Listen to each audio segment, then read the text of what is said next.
नमस्कार, आप देख रहे हैं जेटीएन न्यूज़ इंडिया और आज हमारे साथ यूनियन के एक पुराने नेता हैं, क्रांतिकारी इस्पात मजदूर संघ के महामंत्री हैं राजेंद्र सिंह जी। संयोग से एनजेसीएस के मेंबर भी हैं, तो आपके एरियर भुगतान को लेकर के क्या कुछ होने जा रहा है उस पर भी चर्चा होगी। और शुरुआत कर रहे हैं। सबसे पहले तो स्वागत आपका राजेंद्र जी जेटीएन न्यूज़ इंडिया पे।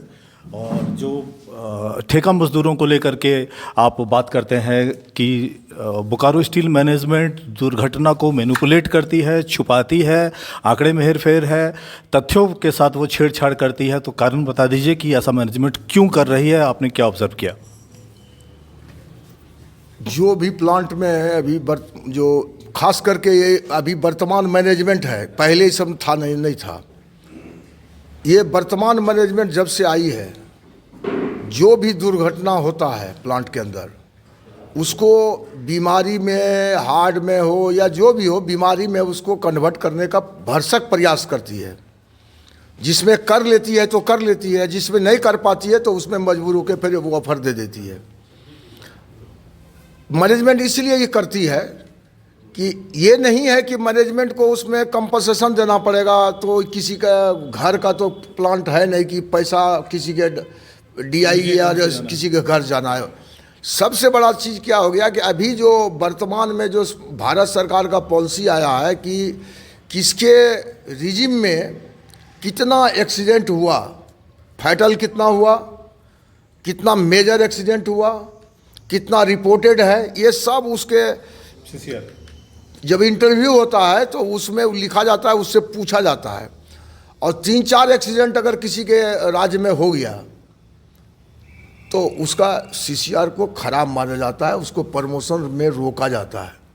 तो अपने बचने के लिए मजदूर को बलि का बकरा लोग बना रहे हैं। सिंह साहब, आप लोग लगातार इन सब चीज़ों को उठा रहे हैं। एक चिट्ठी मैं आपको दिखा रहा हूँ, इस वक्त आपके स्क्रीन पर है वो चिट्ठी, कि आपने उपायुक्त को लिखा है चिट्ठी कि बोकारो स्टील ने किस ढंग से मैनिपुलेट किया है एक्सीडेंट के केस को।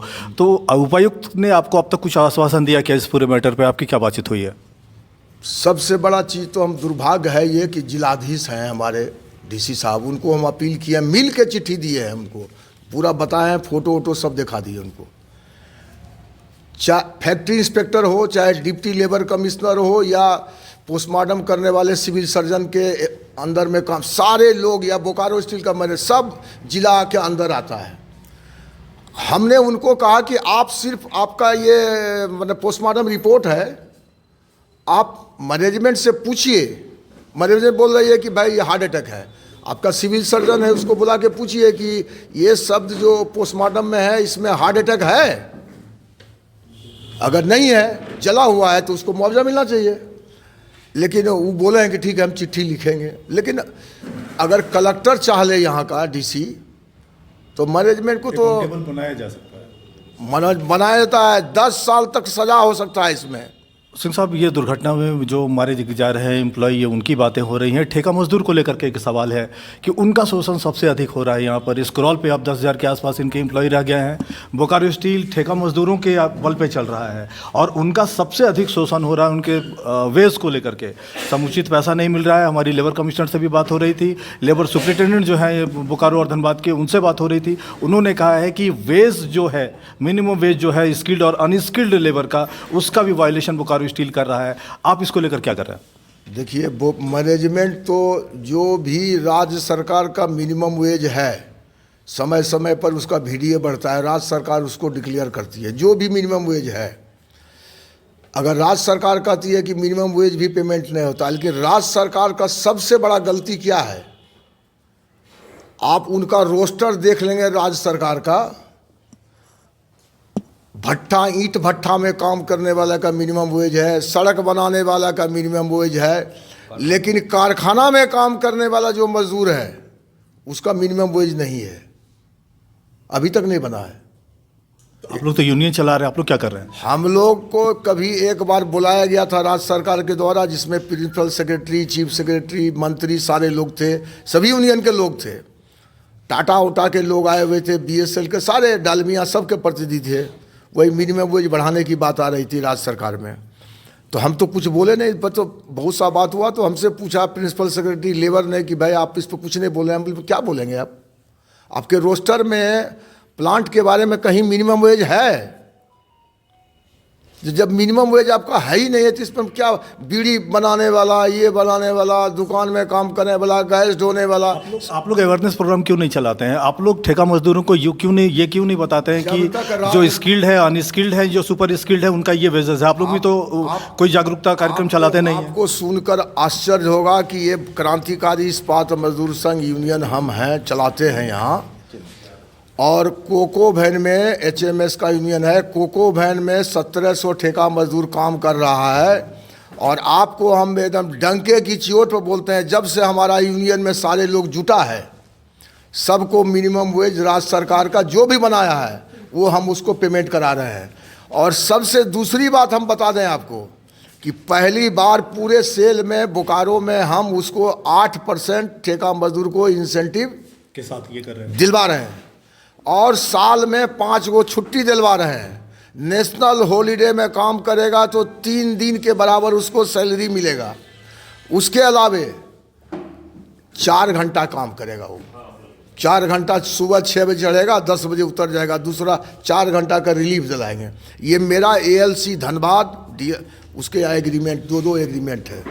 राजेंद्र जी, एक और भी चीज़ है कि हम लोग बात कर रहे थे वेजेस को लेकर के, तो नियोजन पे भी थोड़ा चर्चा हो जाए कि राज्य सरकार का एक संकल्प है कि राज्य के अंदर जो भी औद्योगिक इकाइयां स्थापित हैं उनमें 40,000 रुपये से नीचे की जो नौकरियां हैं, जो काम है, वो स्थानीय लोगों को देना है। 75% का वो कोटा है। आप लोगों ने आज तक कुछ नहीं कहा है इसको लेकर के, आखिर ऐसा क्यों है? आप लोग चुप क्यों हैं? देखिए, हम तो राजनीति नहीं करते हैं। राज्य सरकार यूनियन के जरिए तो आप राजनीति कर रहे हैं। नहीं, हम बता रहे हैं ना कि नहीं, राजनीति नहीं है ये। यूनियन का काम राजनीति करना होता है, जो अपना MLA MP जो मुख्यमंत्री मंत्री करते हैं उसकी बात हम बोल रहे हैं। राजनीति से दूर है आप। हम ये बोल रहे हैं कि हम पॉलिटिकल कोई भाषा बोलने का नहीं कि 75% हम कर देंगे। तो राज्य सरकार क्यों नहीं करवा रही है? रूल बना दे। आप खुद कुछ क्यों नहीं कहते हैं? अगर आप वोट के राजनीति से बाहर हैं तो क्या आपके स्थानीय लोगों के प्रति आपका कोई जवाबदेही नहीं है, कोई सेंटीमेंट नहीं है क्या? वो स्थानीय, जितना आज बोकारो स्टील प्लांट में जितना ठेका मजदूर काम कर रहा है 25,000 से ऊपर, तो आप अगर गिनती करेंगे तो कम से कम 15,000 से ऊपर यहाँ स्थानीय लोग ही काम कर रहे हैं, ज़्यादा।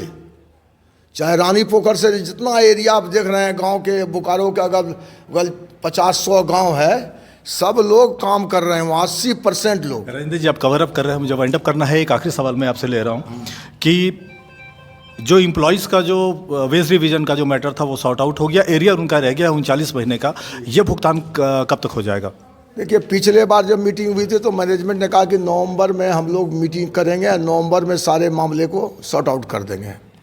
लेकिन चूँकि बोनस में 4 मीटिंग हो गया तो उसमें काफ़ी समय लग गया, तो इसीलिए नवंबर में नहीं हुआ, दिसंबर में होगा। मैनेजमेंट से हम इधर 2-3 बार बात भी किए, वो बोला भाई हम लोग आपस में विचार कर रहे हैं।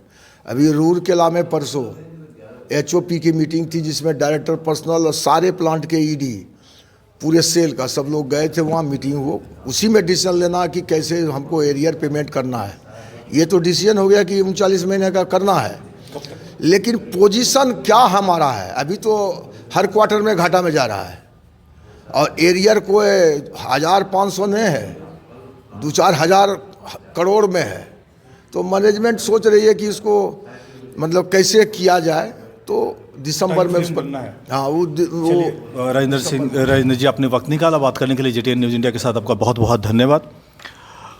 आप सुन रहे थे क्रांतिकारी इस्पात मजदूर संघ के जो महामंत्री हैं राजेंद्र जी को। बहुत सारे मुद्दों पर खुलकर बातचीत हुई है, ठेका मजदूर को लेकर के, आपके एरियर भुगतान को लेकर के।